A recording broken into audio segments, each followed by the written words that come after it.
are just under 2 weeks away from the blowout of the Switch 2 on April 2nd. Yeah, that's a whole lot of twos. And as it turns out, we have 2 news stories for you today that might involve the Switch 2. Well, at least one of them definitely does, the other we're hoping does. So let's get to them. First of all, we have a tweet from the Seattle Mariners that was brought to my attention by JackAttack0302 on Twitter, in which they state that our jerseys are leveling up. We are excited to expand our long-standing relationship with Nintendo of America with jerseys featuring Nintendo at home and Nintendo Switch 2 on the road. And sure enough, you can see those patches right there. There's a Nintendo badge on one arm and a giant Nintendo Switch 2 one on the other. That is comically huge. That's almost as big as the Switch 2 itself, which is kind of absurd. But in any case, it's clear things are heating up as now Nintendo is officially marketing the Switch 2 outside of their own events, and that's really exciting, even in advance of the Switch 2's launch. And of course, they've had a close relationship with the Mariners for forever, as they hint at here. Nintendo used to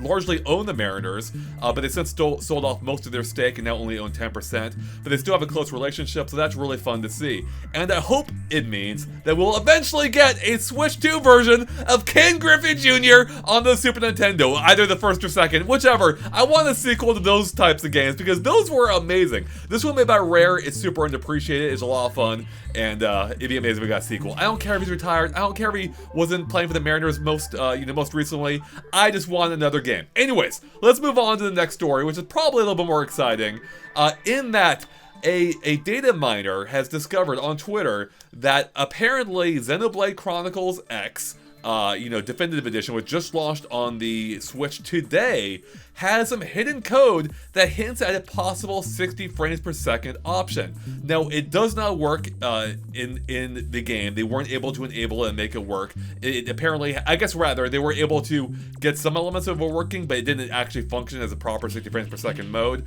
But apparently, it may hint at something that could work in the future, possibly on Switch 2. This is largely speculation, including from the data miner themselves, where they say it could lay the groundwork towards a Switch 2 enhancement, as no other Xenoblade game has something like this from what they found. So again, this could possibly be nothing. It could be maybe leftover code for some other reason that we don't know about, but otherwise, this is very odd that they added this, assuming it is accurate and there is no other code like this in the other games. And it does hint at the possibility of existing Switch 1 games, of which this it has only been launched on Switch 1, if it could have enhancements on Switch 2. It wouldn't be that huge of a surprise, but it would be nice to have that confirmation all the same, in general at the least, if not from the specific game. Because I was playing the game on stream yesterday, and we were already having frame rate hitches, even at 30 frames per second.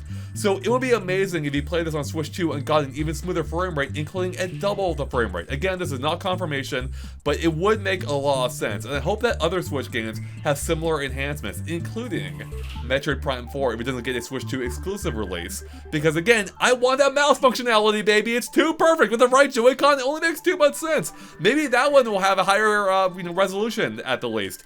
I think it's likely, it's not already confirmed, to run the 60 frames per second like all the other Metroid Primes. So that's probably going to happen no matter which system, but it could still look better on Switch 2, or at the least have the mouse functionality I mentioned. And there could be other games in the future that have similar benefits as well, or even retroactively added to past games that have already come out. So it would be nice to see even previous Switch games get enhancements on Switch 2. Again, absolutely no guarantee this is happening, but this could be a hint toward that possible future. In any case, everyone, that's the news that we have for you. Let us know what you think of this in the comments. Are you excited about those Mariner comically large banners for Switch 2, or are you more excited for the possibility of 60 frames per second in Xenoblade Chronicles X on Switch 2, and maybe other games as well? Again, let me know in the comments below, and otherwise, let's just get on with the hype for the Switch 2 event happening in just under 2 weeks from now. Pretty exciting, we'll be there covering it, and I can't wait. With that, we'll catch you later, everyone. Bye!